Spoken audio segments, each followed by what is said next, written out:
السلام علیکم ورحمۃ اللہ وبرکاتہ۔ ناظرین کرام، امید کرتا ہوں آپ لوگ خیریت سے ہوں گے۔ اللہ آپ لوگوں کو خوش رکھے۔ کل کا سبق تھا ہم لوگوں کا سورہ یاسین آیت نمبر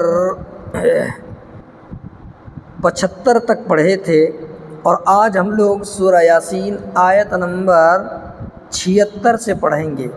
تو چلیے پھر اپنا سبق شروع کرتے ہیں۔ آپ تمام بھائی بہن سے ایک چھوٹی سی گزارش ہے، آپ لوگ لائک اور جو سبسکرائب نہیں کیے تو سبسکرائب کر دیجئے گا، اور سبسکرائب کر کے آل والے بٹن پر دبا دیجئے گا، تاکہ جب بھی ہم ویڈیو اپلوڈ کریں گے تو سب سے پہلے وہ ویڈیو آپ تک پہنچے گی اور آپ آسانی کے ساتھ شروع سے پڑھ سکیں گے۔ تو چلیے پھر اپنا سبق شروع کرتے ہیں۔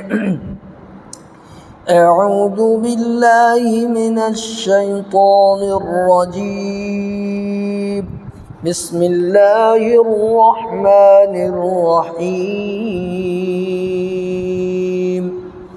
فلا يحزنك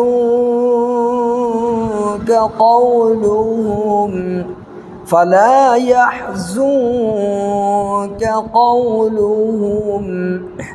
دیکھیں یہاں پر نون ساکن ہے، تو تنوین یا نون ساکن کے بعد، تنوین جانتے ہیں نا، دو زبر دو زیر دو پیش کو تنوین کہتے ہیں، چاہے تنوین ہو چاہے نون ساکن ہو۔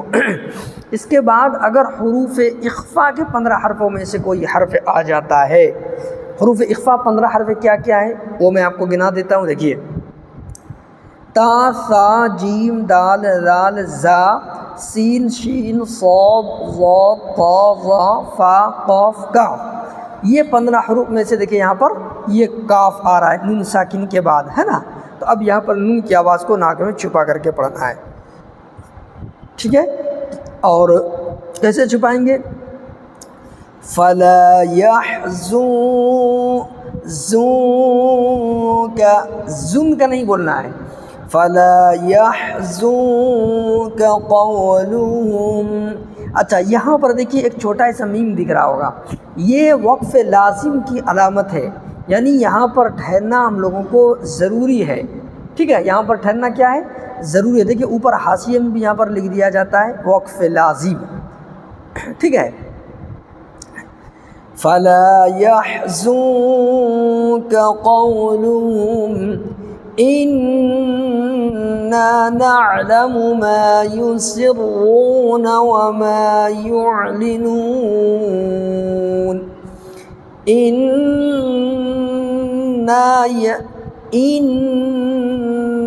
نعلم ما يسرون وما يعلنون۔ دیکھیں یہاں نون پر تشدید ہے، جس نون یا میم پر یہ تشدید آ جائے تو وہاں پر غنہ کرنا ہے، تھوڑی دیر اپنی آواز کو ناک میں روکنے کو غنہ کہلاتا ہے، ٹھیک ہے؟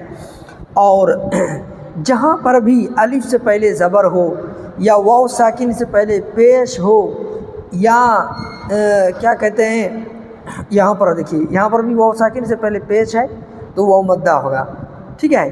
تو یہ سب جگہ جو ہے ایک ایک سیکنڈ کھینچ کر کے پڑھنا ہے۔ یہاں بھی ایک سیکنڈ کھینچیں گے، الف سے پہلے زبر ہے، واو ساکن سے پہلے یہاں پیش ہے واو مدہ، اس کو بھی ایک سیکنڈ کھینچیں گے، ٹھیک ہے؟ اچھا، یہاں پر جو واو ساکن سے پہلے نون پر پیش ہے واو مدہ ہوگا، اس کو ایک سیکنڈ کھینچنا ہے۔ لیکن اگر ہم یہاں پر رکتے ہیں، وقف کرتے ہیں، تو نون پر دیکھیے زبر ہے، پھر ہم زبر نہیں پڑھیں گے، نون پر ساکن دے دینا ہے، یہ کیا ہو جائے گا؟ نون واو پیش نون، نون ساکن۔ وما يعلنون، تب جو ہم یہاں پر 4 سیکنڈ تک لمبا کر سکتے ہیں، کھینچ سکتے ہیں، ٹھیک ہے؟ إنا نعلم ما يسرون وما يعلنون۔ أولم ير الإنسان أنا خلقناه من نطفة فإذا هو خصيم مبين۔ أولم ير الإنسان أنا، اولم، لم، دیکھیے یہاں پر میم ساکن ہے، میم ساکن کے بعد میم اور با کے علاوہ 26 حرف میں سے ٹوٹل 29 حرف ہیں نا، الف با تا ثا جیم دال یہاں تک الف سے یا تک 29 حرف ہیں.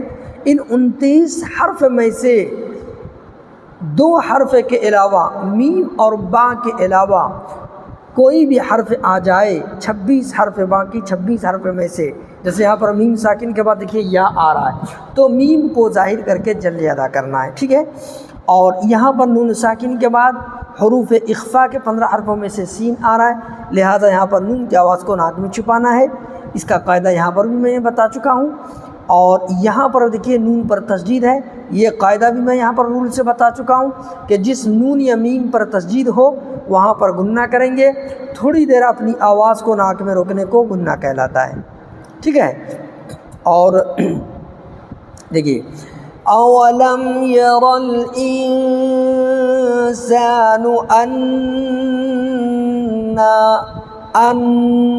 گننا کرنا ہے، انا خلق لق، یہاں پر جو ہے اپنی آواز کو ٹکر کھا کر کے الگ کر دینا ہے. کیوں؟ اس لیے کہ حروف قلقلہ 5 حرف ہے نا، قاف تا با جیم دال، یہ 5 حرف میں سے کسی بھی حرف پر جب یہ ساکن آ جائے تو وہاں پر اپنی آواز کو ٹکر کھا کر کے الگ کر دینا ہے.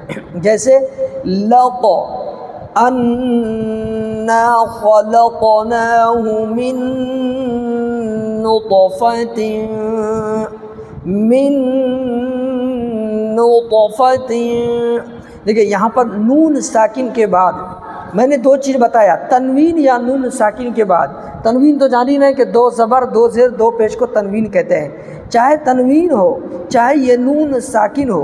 اس کے بعد اگر حروف یومن کے 4 حرفوں میں سے، یومن یعنی یا واو میم نون، یہ 4 حرف میں سے دیکھیں یا نون آ رہا ہے، لہٰذا یہاں پر ادغام مع الغنہ کا گنہ کے ساتھ پڑھنا ہے، ٹھیک ہے. اور یہاں پر دیکھیے حروف قلقلہ کے 5 حرفوں میں سے تو آ رہا ہے، تو حروف قلقلہ میں نے بتایا نا 5 حرف ہیں، ان 5 حرف میں سے دیکھیے ساکن بھی ہے تو پر، تو یہاں پر بھی اپنی آواز کو ٹکر کھا کر کے الگ کر دینا ہے. من نطفۃ، یہاں پر 2 زیر کی تنوین کے بعد حروف اخفا کے 15 حرفوں میں سے فا آ رہا ہے، لہٰذا یہاں پر بھی نون کی آواز کو ناک میں چھپا کر کے پڑھنا ہے. اب آپ کہیں گے یہاں پر تو نون ہے ہی نہیں، بھائی دیکھیے میں آپ کو بتا رہا ہوں، تا 2 زیر 3 آخر میں نون کی آواز آ رہی ہے، اسی کو ناک میں چھپا کر کے پڑھنا ہوتا ہے، ٹھیک ہے. جیسے من نطفۃ فإذا هو خصيم مبین. یہاں پر دیکھیے 2 پیش کی تنوین کے بعد یومن کے 4 حرفوں میں سے پھر یہاں پر میم آ گیا تو یہاں پر بھی ادغام مع الغنہ ہوگا، یعنی گنہ کے ساتھ پڑھنا ہے. اچھا ایک چیز دیکھا، یہاں پر جب ہم وقف کریں گے رکیں گے تو یہاں دیکھیے نون پر 2 پیش ہے، یہ 2 پیش کو نہیں پڑھنا ہے، نون پر ساکن دے دینا. یہ کیا ہو جائے گا؟ با یا نون زیر بین. تب ہم اس کو 4 سیکنڈ تک لمبا کر سکتے ہیں، کھینچ سکتے ہیں. کیوں؟ اس لیے کہ مد عارض للسکون وقفی ہونے کی وجہ سے، ٹھیک ہے. دیکھیے فَإِذَا هُوَ خَصِيمٌ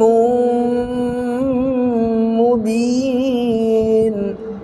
أَوَلَمْ يَرَ الْإِنسَانُ أَنَّا خَلَقْنَاهُ مِن نُطْفَةٍ فَإِذَا هُوَ خَصِيمٌ مُبِينٌ. ٹھیک ہے. آپ تمام بھائی بہن کو ویڈیو سمجھ میں آ رہی ہے، سبق سمجھ میں آ رہا ہے. اگر کسی کو بھی کوئی ڈاؤٹ ہو، کچھ پوچھنے کی ضرورت ہو، آپ ہمیں کمنٹ میں لکھ کر کے بھیجیں گے، انشاءاللہ جہاں تک ہوگا میں آپ کو دوبارہ ضرور بتاؤں گا انشاءاللہ. ٹھیک ہے. اور آپ سے ایک چھوٹی سی گزارش ہے، جو بھائی لائک نہیں کیے ہیں لائک کر دیجئے گا، جو سبسکرائب نہیں کیے تو سبسکرائب کر کے آل والے بٹن پر دبا دیجئے گا. جب بھی آپ سے کوئی بھی سوال ہو آپ پوچھیں گے، انشاءاللہ میں آپ کو اس کا جواب دوں گا. ٹھیک ہے. السلام علیکم ورحمۃ اللہ وبرکاتہ.